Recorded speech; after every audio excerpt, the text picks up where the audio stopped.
లూకా సువార్త 5వ అధ్యాయము.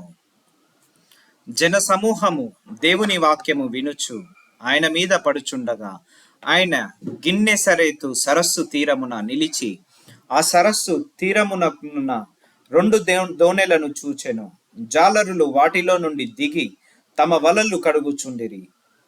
ఆయన ఆ దోణెలలో సీమోను దైన ఒక దోణె ఎక్కి దరి నుండి కొంచెము త్రోయుమని అతని నడిగి కూర్చుండి దోణెలో నుండి జనసమూహములకు బోధించుచుండెను. ఆయన బోధించుట చాలించిన తరువాత, నీవు దోణెను లోతునకు నడిపించి చేపలు పట్టుటకు మీ వలలు వేయుడని సీమోనుతో చెప్పగా, సీమోను, ఏలినవాడా, రాత్రి అంతయు మేము ప్రయాసపడితిమి గాని మాకేమీయు దొరకలేదు. అయినను నీ మాట చొప్పున వలలు వేతునని ఆయనతో చెప్పాను. వారలాగు చేసి విస్తారమైన చేపలు పట్టిరి. అందుచేత వారి వలలు పిగిలిపోవుచుండగా వారు వేరొక దోణలోనున్న తమ పాలివారు వచ్చి తమకు సహాయము చేయవలనని వారికి సంజ్ఞలు చేసిరి. వారు వచ్చి 2 దోణెలు మునుగునట్లు నింపిరి.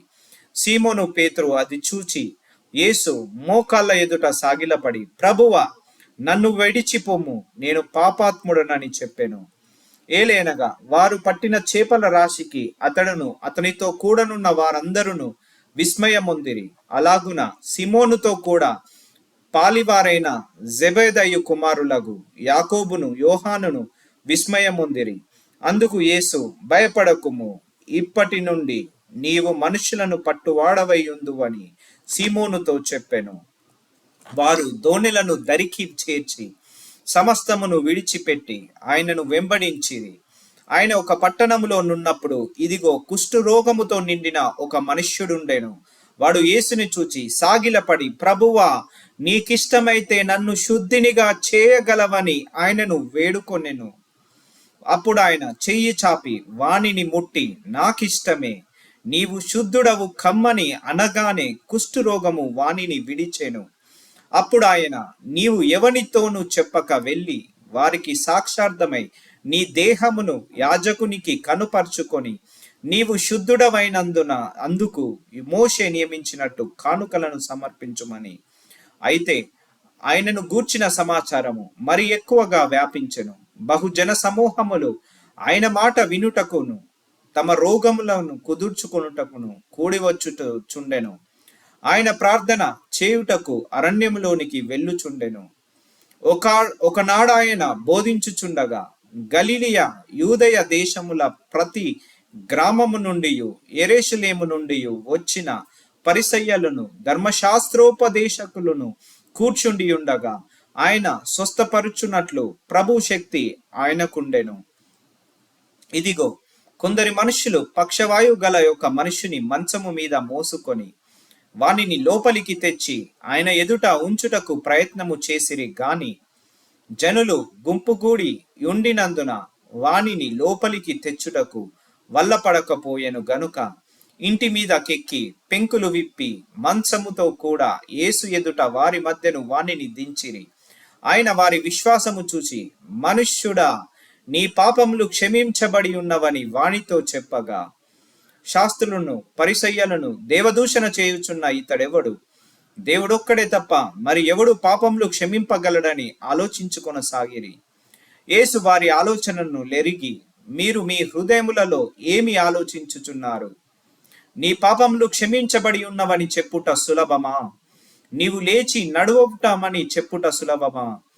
అయితే పాపములు క్షమించుటకు భూమి మీద మనుష్య కుమారునికి అధికారము కలదని మీరు తెలుసుకొనవలెను అని వారితో చెప్పి, పక్షవాయువు గలవాన్ని చూచి, నీవు లేచి నీ మంచమెత్తుకొని నీ ఇంటికి వెళ్ళుమని నీతో చెప్పుచున్నానెను. వెంటనే వాడు వారి ఎదుట లేచి తాను పండుకొని ఉన్న మంచము ఎత్తుకొని దేవుణ్ణి మహిమపరచుచు తన ఇంటికి వెళ్ళెను. అందరూ విస్మయమొందిని నేడు గొప్ప వింతలు చూచితిమని దేవుని మహిమపరచుచు భయముతో నిండుకొనిరి.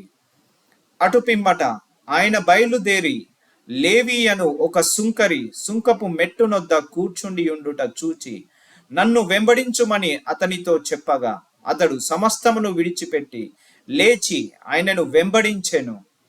ఆ లేవి తన ఇంట ఆయనకు గొప్ప విందు చేసెను. సుంకరులను ఇతరులు అనేకులను వారితో కూడా భోజనమునకు కూర్చుండిరి.